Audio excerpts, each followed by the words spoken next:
Welcome to the Tennishackery podcast. This is the place where we discuss all things about tennis that relate to the fundamentals of the game, the fitness, and the mind game. Uh, today is episode number 17. This is a 2024 year end special episode, probably our last episode for the year. And we have today Craig and Soham with me here. Hi guys. How are you doing? Excellent. Thanks, Tarun. How is everybody? All good? Doing well, guys. It's back. We are back on Sunday night. Yep. Uh, Yep. Best time to record, best time to Yeah. talk, and Absolutely. best time to reach out to our listeners and audiences.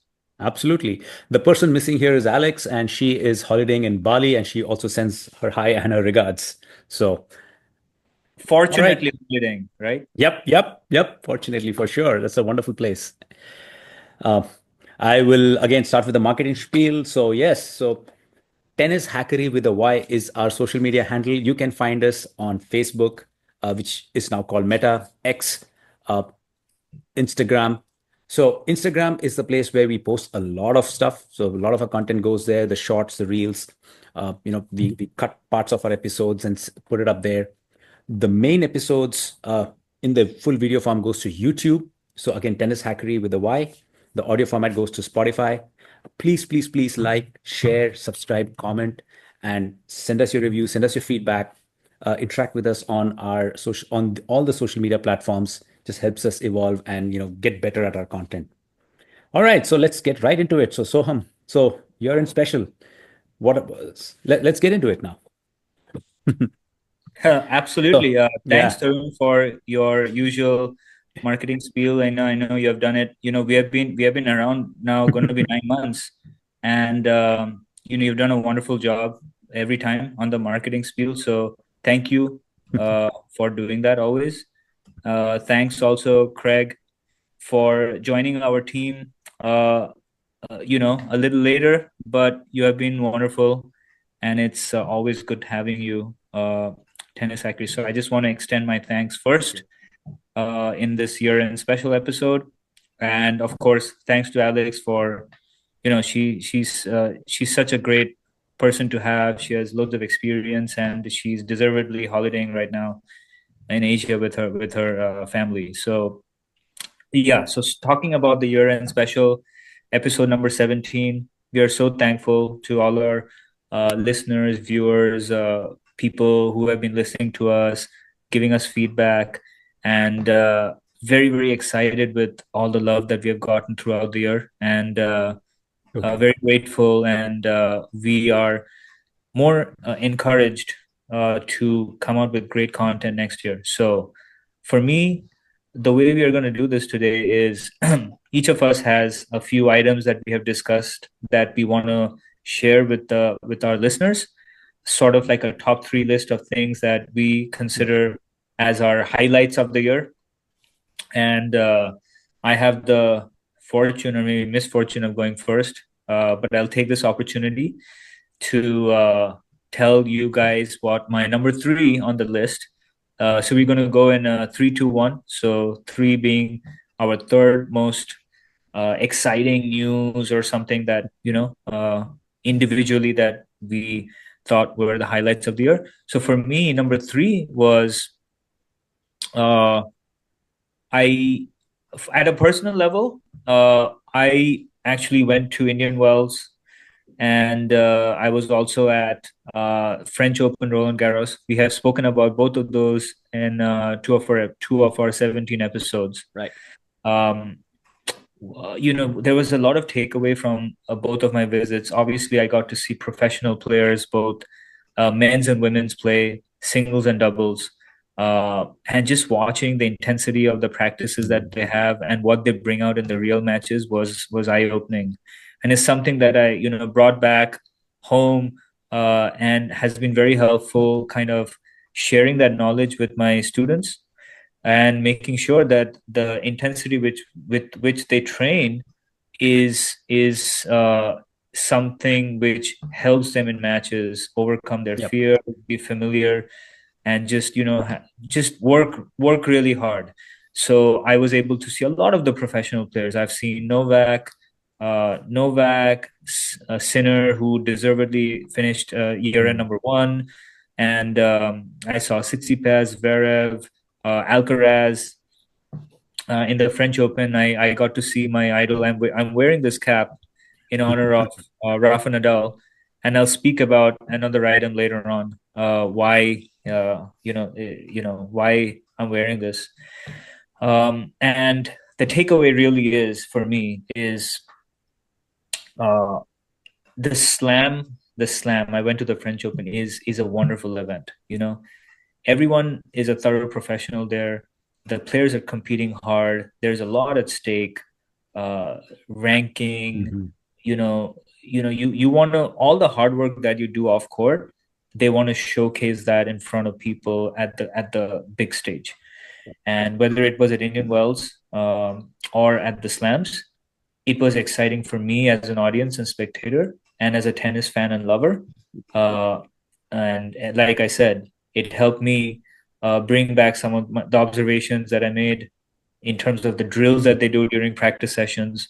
Has I've been utilizing them to train my students, and it's been very very encouraging for me as somebody who played a bunch of tournaments and opens this year.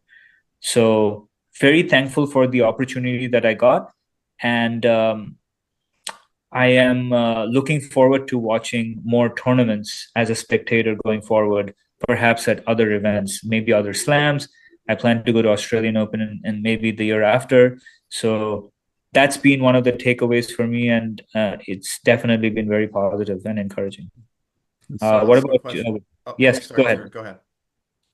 I just want a quick question for Soham Yeah. regarding Yeah. when you go to Indian Wells and then you Mhm. say it reinvigorates you and you come back with things.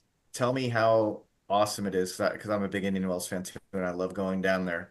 Yeah. And my absolute favorite thing is going to the practice courts and Yeah. watching the pros. I mean, how you get right up, you could walk right up to the practice court for the most part, right? There's a couple courts there. You're right there, right in their Yep. faces. It's unbelievable. Yep. Tell me, tell us how that makes you feel, and then what do you bring back from some of those practice sessions? Because you're so close. The intensity is it's palpable. It's amazing. What do you bring back from those sessions?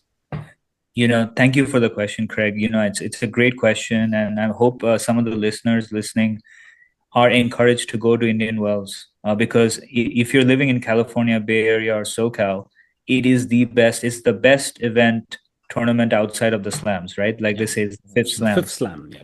So the reason why I went with my dad, the reason why I liked it, and I had a ground pass, and I spoke about this in episode two, is I was so close to the course, like you said, right? It's almost like I am on the court with the players.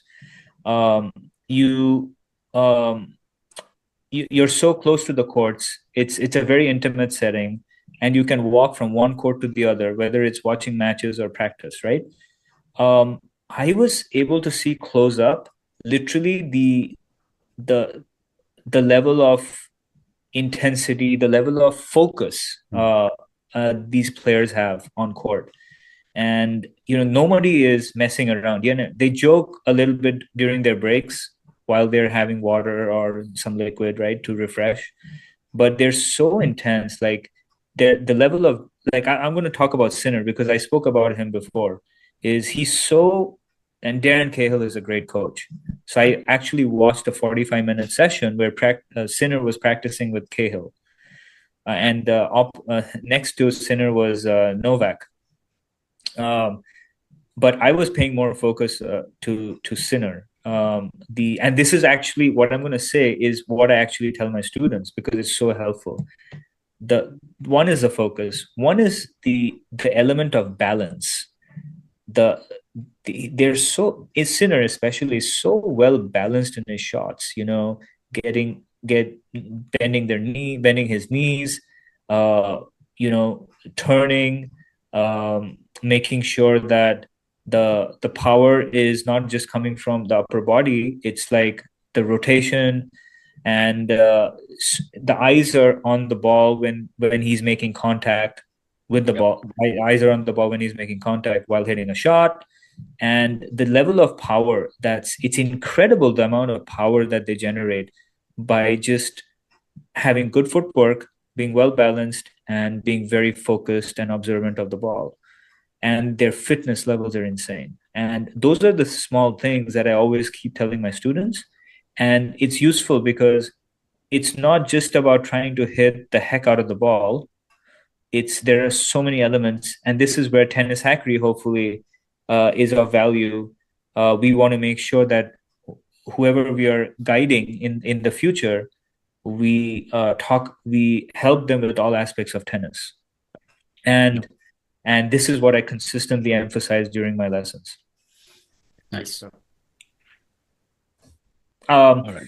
so I know I spoke a lot about the slams and my experience watching as a spectator, definitely a highlight. Now I wanna ask Craig, Craig, what has or Tarun actually, Tarun, why don't you go, because Yep. you're being quiet. So we'll let Tarun go first. All right. Uh, Quite what not for has long. been Yeah. what has been your highlight? Your third Yep. highlight? Yep. So I would call it not so much a highlight as much as a low light in our sport, the drug controversy. So this year was like, you did see a lot of cases come out, after Halep, you had Sinner getting like penalized for clostebol. The case is still open. There's going to be a hearing early in 2025, and then it's still not decided. And then, of course, there is the case of Iga, who actually accepted the punishment for a small infraction. Now, again, I must emphasize that you know to me the bigger disappointment was the f- it's is that a lot of other players like Kyrgios, I mean, like I've said this before, making judgment calls saying that, look, this case has been dealt like this, and this case has, there is, they're talking about some kind of double standards in the treatments being in punishments being handed out. But in my opinion, there is more detail. Every case is different, and I think that many people are having misinformed opinions about about double standards. Personally, I believe that there's a lot of detail in these cases. Halep's case is completely different from Iga's. The substances involved are different. There was the process of the biometric passport in which there were inconsistencies which Halep couldn't explain.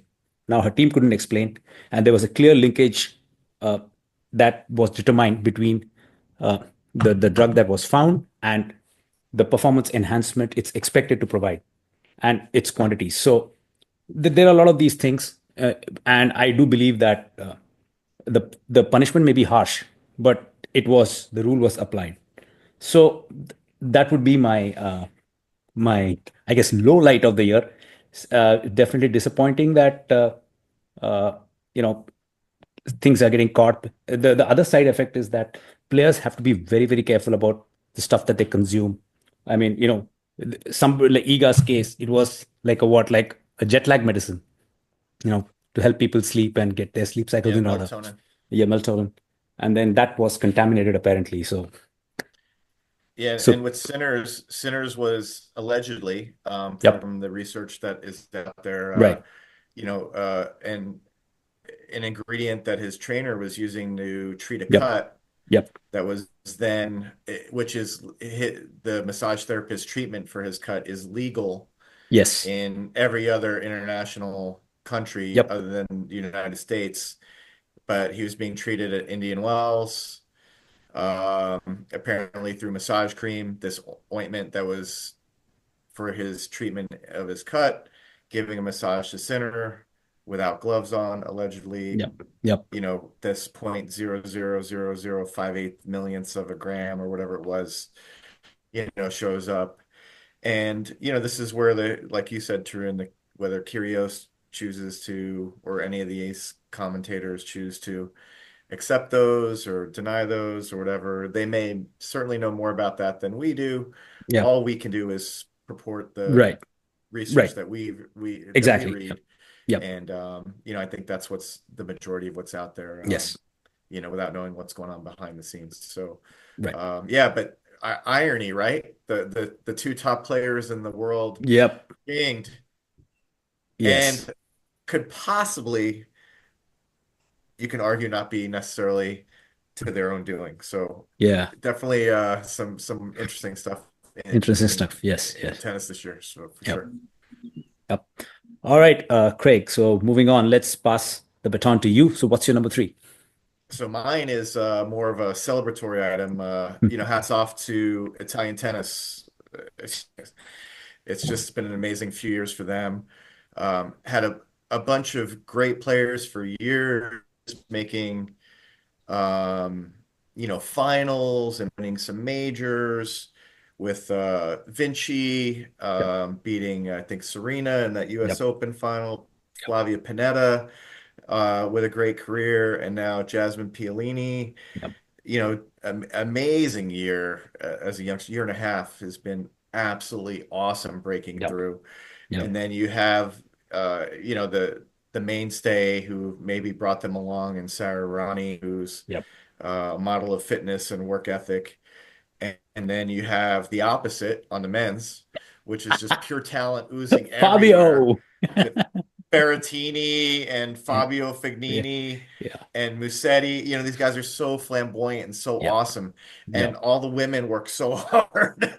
It's like dynamics in Italian tennis. Like the Yep. women are Yep. grinders and fighters and hardcore. And, they'll be in the ring as heavyweights, and the guys are, flamboyant and flashy, and maybe that's the Italian way, but it's just, it's interesting to see that. And yeah, sure, the results haven't been over the top awesome, but as a collective, Italian Yeah. tennis over the last 10 years or so, and then to go from being really, really good to then having Sinner make the jump and Yep. Paolini make the jump, Jump. Yes. to these margins that are so thin to improve from an A to an A minus to like an A or A plus. Yep. And that's what they're doing now. It's Yep. just been amazing. And I think the table was set by some of this dynamic from these veterans 10, 12 years ago. Yep. And, doing some research, some of the numbers in Italian tennis, there's like about 1.5 million really, really good, dedicated tennis members, competitive tennis members in Italy, and that number had allegedly doubled. Hmm. So I think whatever they're doing there, and I don't necessarily know, but whatever they're doing in Italian tennis, we need to dive into that and figure that out in the States, because Yep. what we're doing, is not necessarily, always working to Hmm. the goals that we set forth Yep. as, for American tennis. So Yep. hats off to Italian tennis. What a great year and a half, back to back Davis Cup, and then Yes. Fed Cup finals. I mean, it's just Yep. awesome. Yep. So the depth of Italian tennis, hats off to them. Just Yep. men's and women's, unbelievable. Yep. Time to move to Italy then to Yeah. train. Apparently, I will help the vino consumption, so I can help with that. So no problem. All right. Moving on. All right. So, so I think we've all done our number threes. So let's move on to number twos. Uh, Soham. It's a little bit somber, number two for me, and perhaps a bunch of people. It's uh, a lot of top, like almost legendary tennis players or people that we have admired, we have loved. Their careers came to an end. They announced retirement this year, um, including Andy Murray, Dominic Thiem, Juan Martín del Potro, and obviously I'm going to leave the last, Rafael Nadal, who I idolize, and in honor of his great career, I wear his hat for today's episode. I was fortunate to see him at Roland Garros. I missed him at Indian Wells, but I saw him at Roland Garros. I saw him practice and I saw his match. And, I was able to get his autograph, which was a very, a fanboy moment for me. Um, it's definitely a sentimental year. I followed, over his career. I think I at least at the Grand Slam, I think I watched almost every single match without fail. Even if I missed it, I would watch the recording of it, the full match. So he's somebody that embodies a lot of positives in tennis, from the attitude on and off court, which I saw in person. His determination and work ethic, and the fighting spirit, and obviously his willingness to win. He's had so many injuries in his life, but to overcome all of that and still compete at such high levels for so many years definitely set him apart from the rest, right? Yep. When I say rest, I have to categorize the big three. And actually, I don't like necessarily the idea of the big three, because I think with Nadal, Federer, Novak, I truly believe Andy Murray fits in that bracket. He was very unfortunate to have only won three slams. I think without these three, I think he definitely would have probably hit 10. He was very unfortunate at the Australian Open Yep. many, many times. I think he's super talented. Um, he always gave Novak a run for his money from the junior days when they faced off each other to the pro senior circuit. Um, and what a great career, even with the hip replacement. What he went through, and his desire to still compete is very admirable, actually. So you know great career. I visited Wimbledon on a tour, and he's highly regarded at the All England Club. After Tim Henman, I think Yep. the fact that he Yes. was able to win a Wimbledon Yep. in UK meant a lot to the British folks. So, and then I'm going to talk a little bit about two nice guys who both have one slam each. Dominic Thiem, what a great guy. I think great locker room guy. Very likable person, an Austrian. Got on, like, really happy that he was able to win that US Open, which, I mean, it was like the battle of nerves, Was right? given to Like, him. yeah, I I mean, nothing mean, is given, of course. I'm kidding. who- Yeah. but I know it was, there's an asterisk behind Yeah. it, Yeah. Nah. COVID year. But I think, you Yeah. win, Yeah. you You have to got the take it. win, Yep. right? Yep. Over Zverev. But Yep. he played some amazing matches at the Australian Open. Um, he should have beaten Novak in the Australian Open. He was up 2 sets to love, and I think Novak came back. And then a bunch of great results at the French. Great player, beautiful single-handed backhand. I know Craig will appreciate that a Oh, lot, and yes. both of you guys are Yep. Yep. single-handed. And he's just a nice guy. Like, how can you dislike him, right? Like, just very unfortunate with injuries. And last but not least, I think Juan Martin. I really like that guy. I've Really actually like seen him. Indian Wells before when he won. He beat Fed in the final Yep. a few years back. Another very likable guy, emotional. Gives his best all the time. Massive forehand, great. And I think there was he's an didn't he win an Olympic gold medal, or was that silver? I forget. I think it wasn't. He did medal at the Olympics. I'm not sure. I don't think it was. I'm not sure it was gold. Okay. Yeah. May have been Yeah. at least a bronze. I don't exactly remember. Sorry about that. I'm not But sure either. it was, I think, at on grass court. Maybe I don't exactly remember what he won. But anyway, he's another super nice guy, very likable. I think everybody likes that guy. He's just so unfortunate with the injuries, just like the team and Delpo. I think they would have won many more slams if they were around and fit. Had a sensational match with Rafa at Wimbledon some years back. Wow, that was an amazing match. Such a great guy. So at the end, yeah, I think we're gonna miss all of these guys. They're all like legends of the game. Um, Hope to see them around, whether it's at any exhibition events or anything.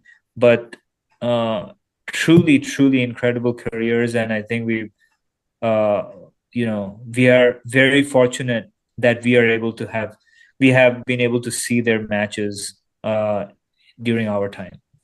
Yeah. So great wrap up on all the classy, tennis gets a rap for tennis divas and people who, there might be some arrogance, and I think those are classic misnomers. I think those have been dissipated with the big three, Roger and Rafa, and Novak. I know is controversial, but has some altruistic qualities that he's done, especially with the Del Potro retirement. He Yes, won't he, flew to he showed up Argentina. there. Yeah. Right. It's just amazing. He had not paid, not anything, just showed up to recognize history and a friend, and go to Argentina and play, and handled it very much with class. Excellent recognition there, Soham. But I have one question for you about Rafa. Yeah. You've seen him play matches and you've seen him practice up close. Yeah. Yeah. Which one do you prefer? Watching Rafa practice, and if he could come back tomorrow and play a match or practice, which one would you rather go see or rather have him do? I think for me, I would rather see him practice because I think I would be less nervous watching him watching him But his match. practice is almost more impressive than his. Yeah. It's just The his way practice is amazing. it's insane. Like he's a great example, and I think the only other person that I've seen practice the way they play their match, or maybe even more intense, was Sinner. Which is why I'm not surprised Sinner is so successful, and I truly believe that Sinner is going to carry the flag for the years to come. Yeah, It's exactly. just, which is exactly what I was saying in my previous highlight, that what I always tell and I emphasize and I try to implement myself is you can step off the gas at practice.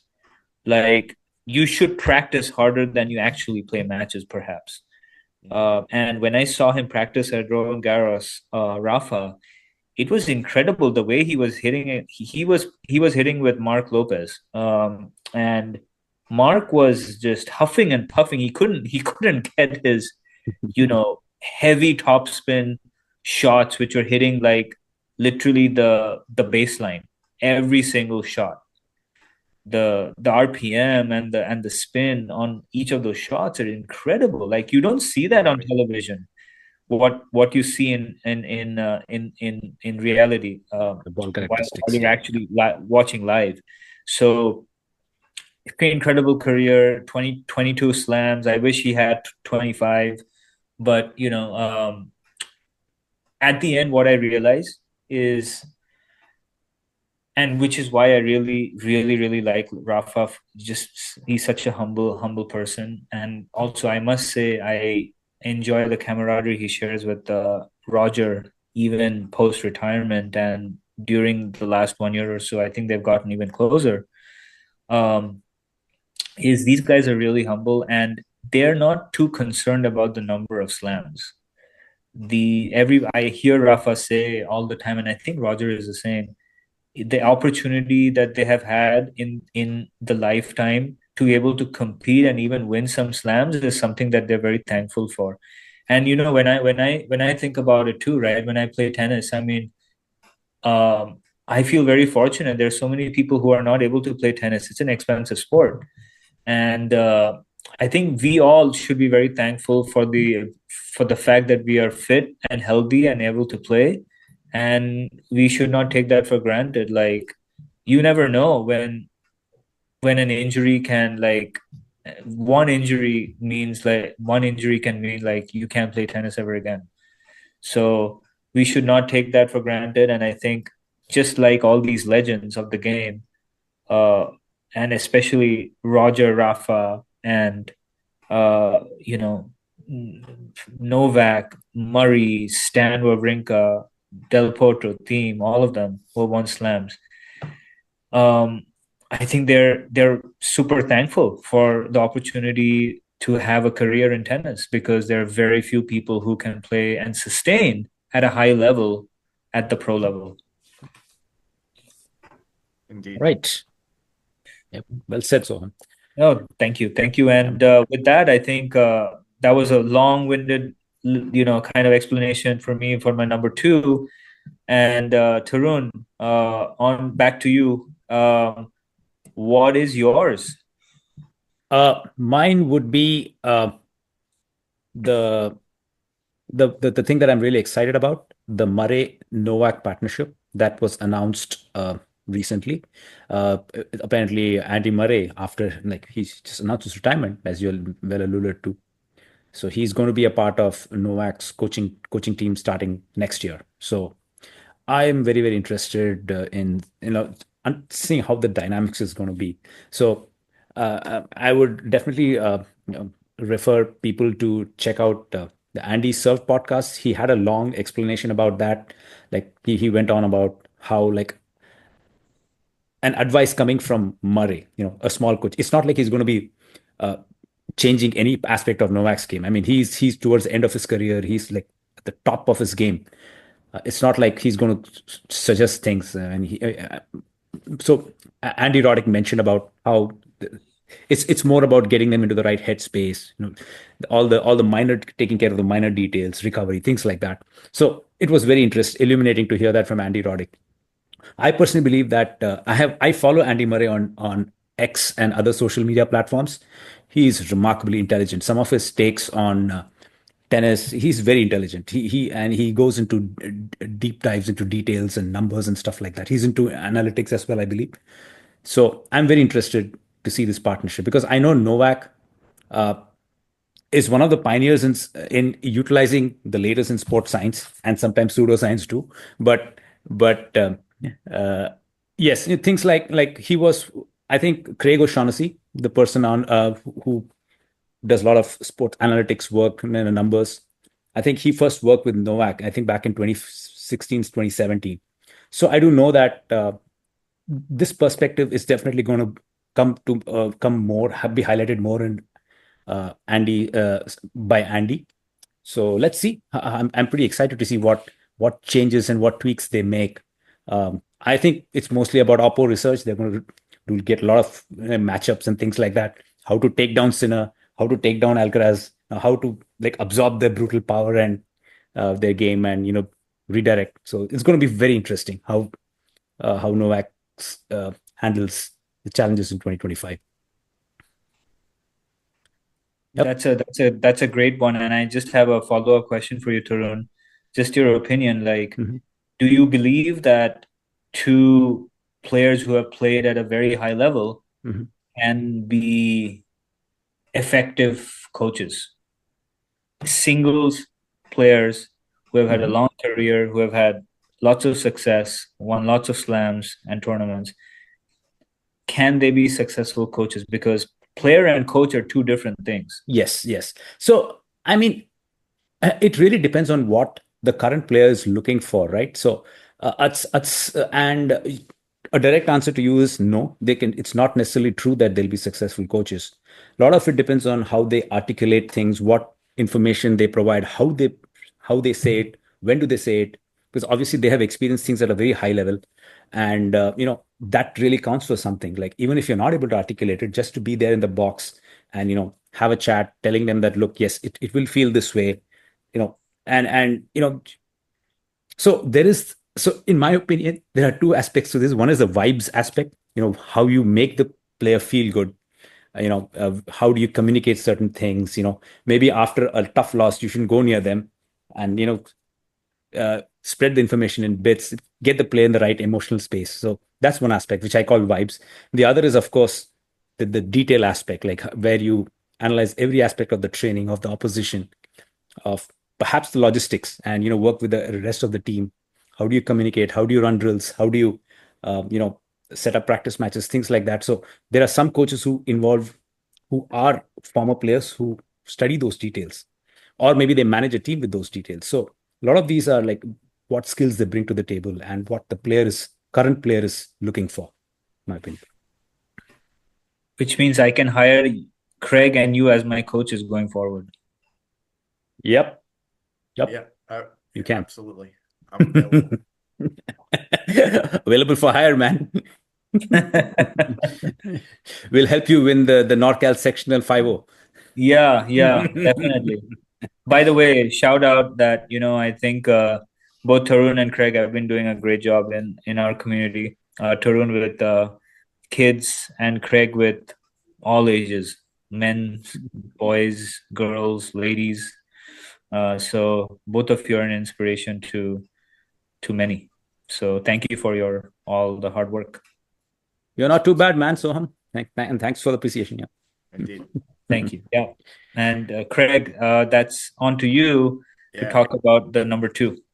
thank you. And if just Tarun, you couldn't answer that question from Soham any better regarding the detail from one pro to another. It Yeah. doesn't mean it's going to be successful, but the reason why I think it will be successful in this instance is that this is not a 95% or 100% coaching gig for Yeah. Murray. Yeah. It's a 5% Yeah. coaching gig for Murray because he's hired to beat Alcaraz and Sinner. Yep. And that's why he's in this position. And think about this. This is where Murray has the experience. He Yeah. was the one trying to beat Nadal and Djokovic and Federer because he Yeah. was like Yep. number four, right? And we all Yep. agree that if it wasn't for those guys, he would win 10 majors Yep. or so, like Soham Yep. said. So Easy. he's Yeah. been where Novak is right now. And Novak is arguably the greatest player of all time, at least meritocracy wise, Yep. the most majors and the most titles and so forth.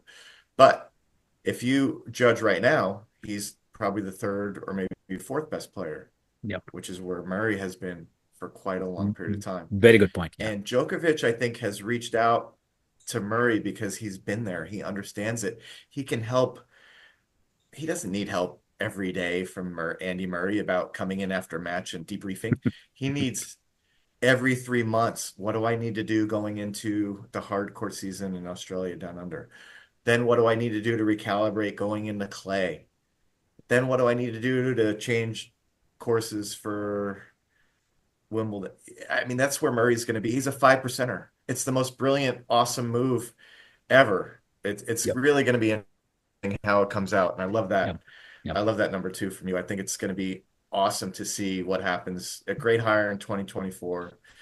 The results in 2025, I think, are going to be, I think we're all waiting to see what those are. So, Yep. you know, All for right. mine, it's, go ahead. Yeah. On to you, Craig. Yep. So for mine, it's a little bit of Novak, but you know, his amazing accomplishment. My whole number two is the Olympics. A lot of that is certainly Novak. Um, Probably one of the biggest achievements of his career because he set out to do it, hadn't won a major all year, decided to go all in and see if he could do it with a broken, what, he had a broken ankle, or was it a knee? No, he had knee surgery, Yeah. Knee surgery. right? Yes. I mean, Yep. it's just unbelievable. So, Yep. and on a 1.5 legs ended up, you know, having, and that was the final against Alcaraz in the Olympics was, you know, one of the, it is an amazing match. So, to go from Roland Garros to Wimbledon to choose for not only Novak, but for everybody else, the decision of it was quite controversial actually for tennis players anyway. Do I go, whether you're a man or woman, do I play for my country and go from clay to grass back to clay for 2 weeks, or do I go the normal clay to grass to hard courts Yep. and do the hard court season? And there were choices that many people made to, like Ben Shelton, Francis Tiafoe, and some Americans who would go to the hard courts and not play for their country.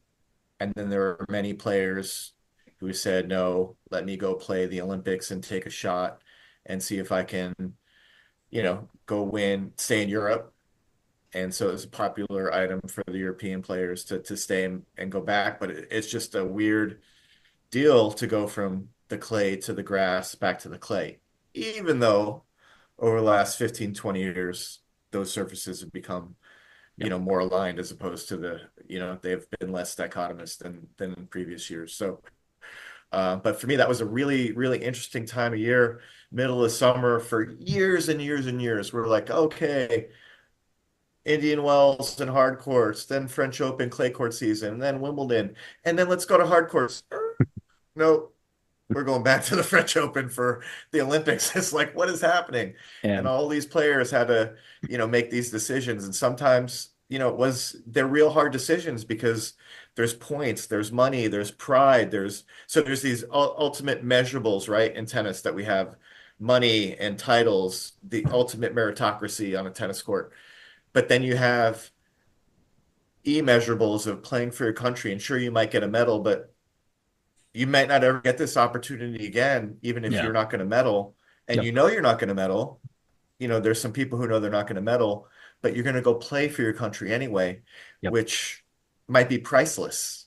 And it, to me, was a very romantic, awesome, interesting dynamic that all these players, whether you're Novak or whether you're the number 35 or 40 player in the world, it was just an interesting choice, interesting dynamic that I was quite intrigued by this year.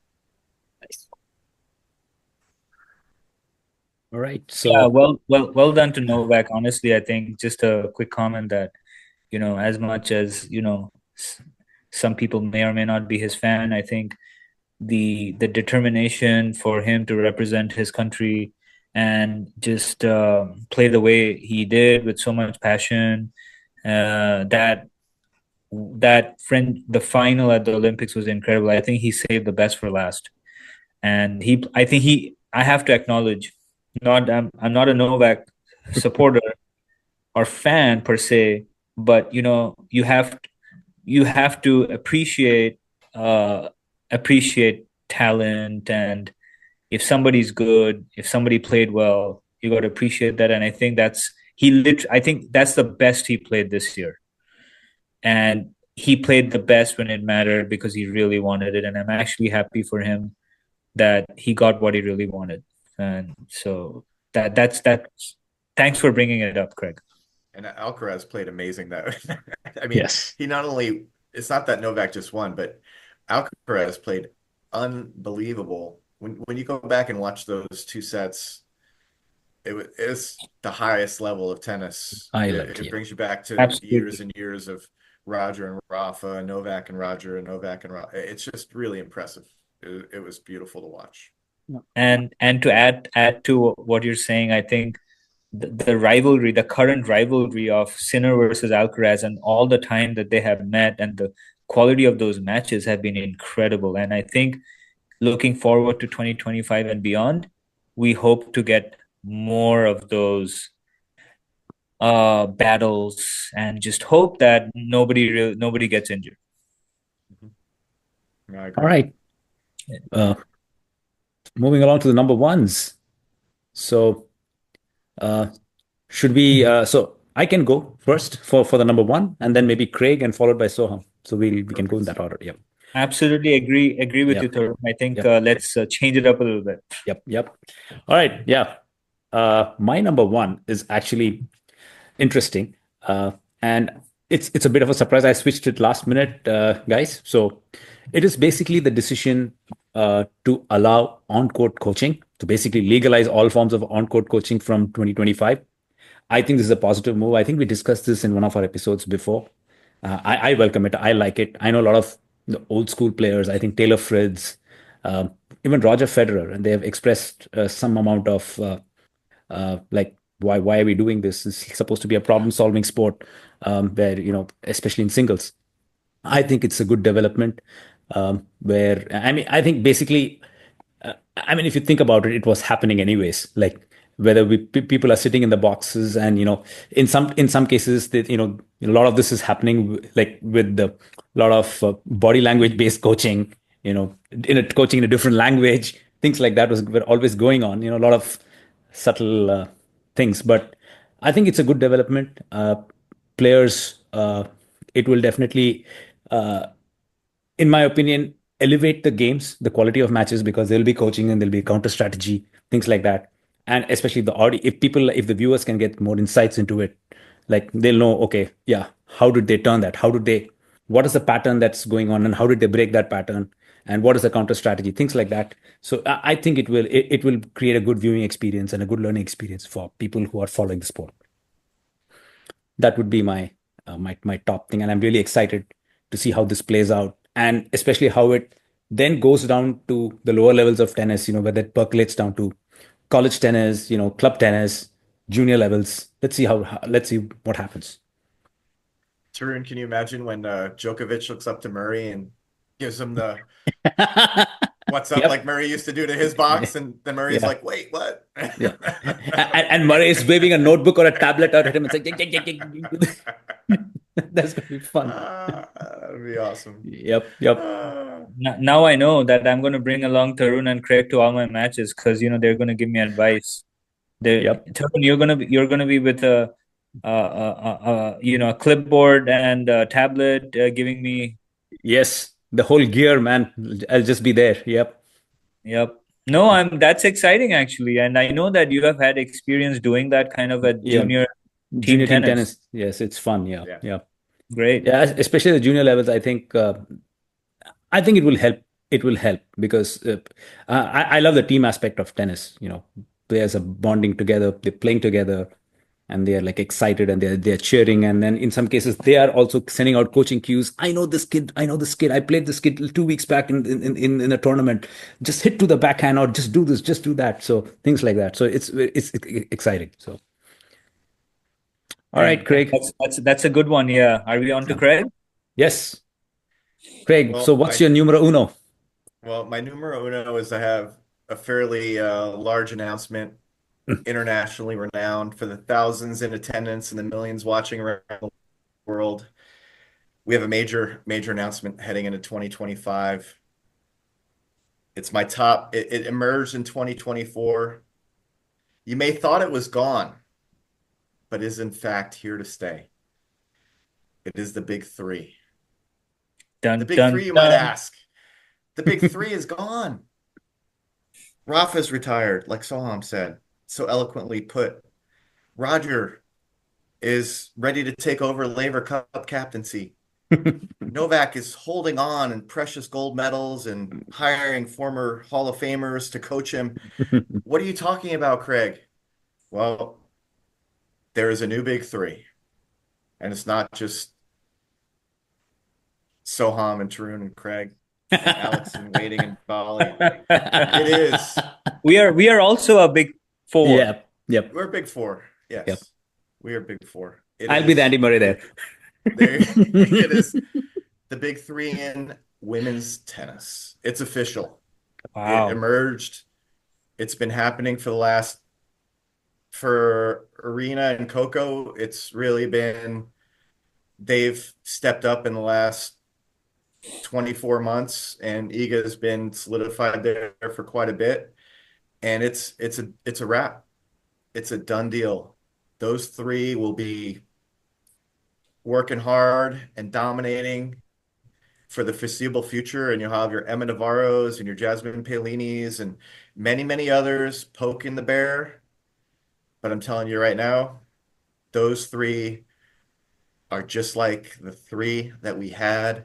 They're hard workers, they're intelligent, they're passionate, they love tennis, and they are going to be around for a long, long time. They're young and they're hungry. And you can give Coco 6, Ariana 8, Iga 10, and they'd want more. Yep. And that's Yep. what I love about them, from just knowing what I see, how they compete, what I read about them. They're very much, I'm not saying they're going to be like the big three on the men's side, but they have that Yep. hunger, that passion, that fervor, and they're going to be around for a very, very long time. And good luck to Emma Navarro and Jasmine Piolini and everybody else, because they're going to need every break they can get Yep. to crack a bottle like Andy Murray and Stan Wawrinka and one, and Del Potro to crack a major out of those three, because it's not going to be easy. So Yep. cheers to Iga and Coco and Arena, because they're going to be around for quite a long time. So congrats to them, and they're going to have a great, great next few years. There you go, folks. You heard it first here on Tennis Hackery. Yeah, it's thanks. That news is it's heartening to hear because we often don't emphasize women's tennis as much, but WTA is is the level of tennis has definitely improved. The quality has improved. I think there's more consistency amongst the top players because previously years we saw a lot of new winners, a lot of different winners, but now we're seeing Iga winning a bunch, or Yeah, it's a Sabalenka consolidation. Yeah, winning yeah. a bunch, Coco right up there. So I agree with you, Craig, and I'm excited to see these three moving forward in 2025 and beyond. Right. Uh, all right, moving on. So, Soham, let's close this off with save. I guess we are saving the best for the last. How about your number one? It's going to be hard to top you guys, honestly. I think we have all spoken about some very interesting stuff. They're really in no order.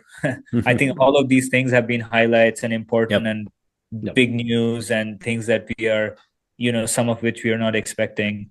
But to me, I'm going to keep this uh, outside of WTA or ATP because I think this has been a big, and I mentioned it earlier in the episode at the beginning, is for me the number one thing for me, and I hope for Craig, Tarun, and Alex, is us bringing forward together Tennishackery.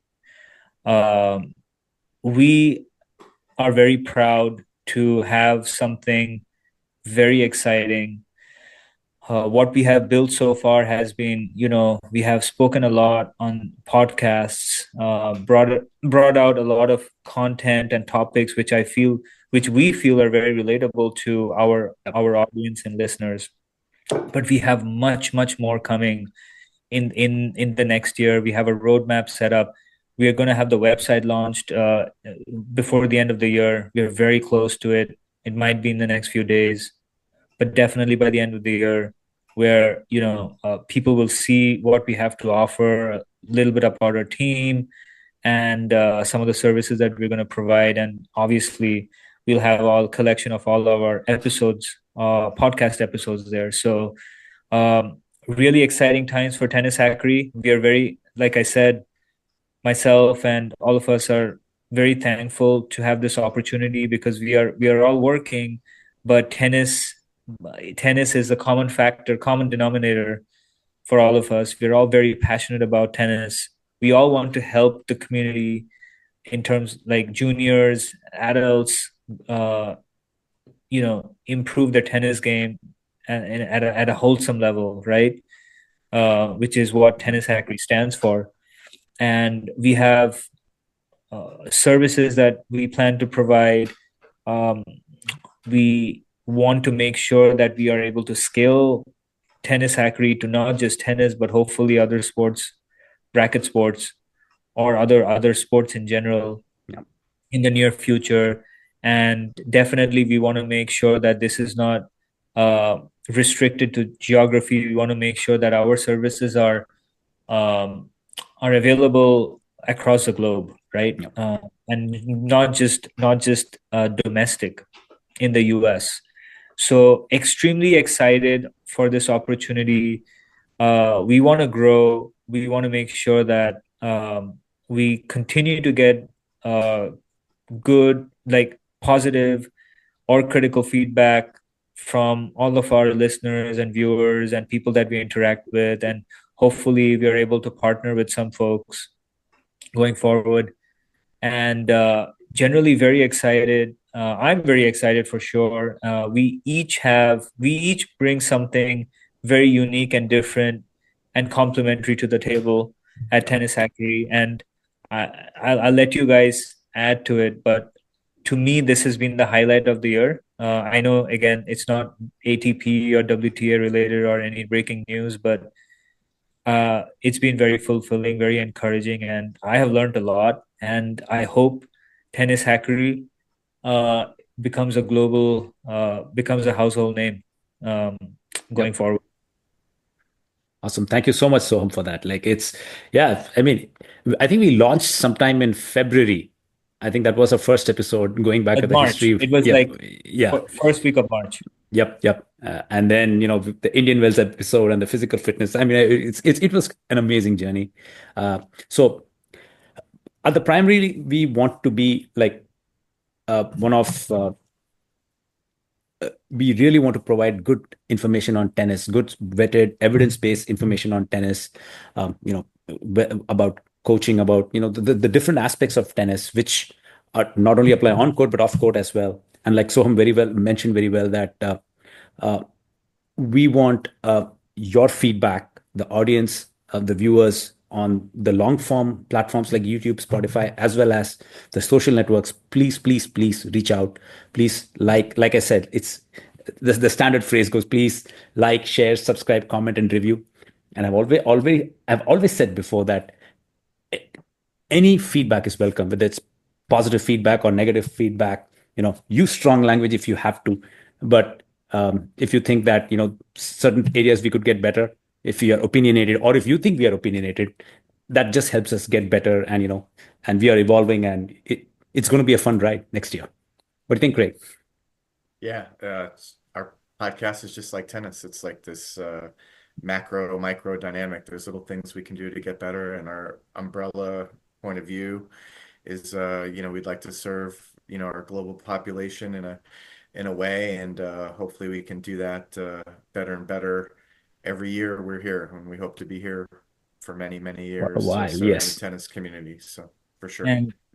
And one thing I would like to add is, with the emergence or the evolution of technology, tennis hackery, from a technology perspective, is whatever service that we provide is going to be in line and in sync with the latest technology, from whether it's artificial intelligence or like data driven. Like nowadays in sports, a lot of it is driven by data, decision making on court, or performance improvements are data driven, and we want to make sure that we also are focused on data driven, because I think in today's world, in what is it, like 2025 and beyond, it's going to be a big factor, and we want to be in line with the latest technology.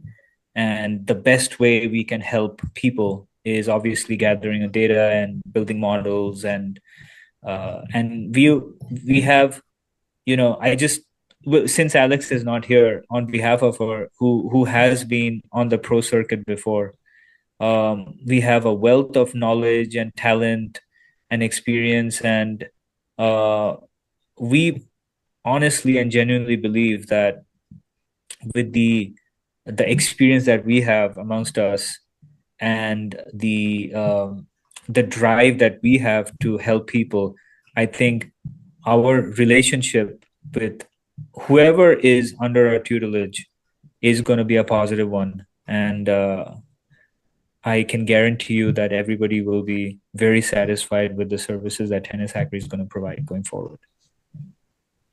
Right. Right. With that, we come to the end of episode 17, and possibly the final episode of 2024. I think uh, I will launch into the marketing spiel again. That Tennis Hackery with a Y is our social media handle. You can find us on social media. Instagram is the place where we are the most active, at Tennis Hackery with a Y. We are on Facebook, X as well. The audio form of this podcast goes to Spotify. We will soon be launching on the Apple Podcasts as well. The video form goes to YouTube. At Tennis Hackery with a Y is our YouTube channel. Please, please, please like, share, subscribe, comment, and review. Send us your reviews. Email us. You can email us at tennishackery@gmail.com. We are extremely, extremely excited to hear from you.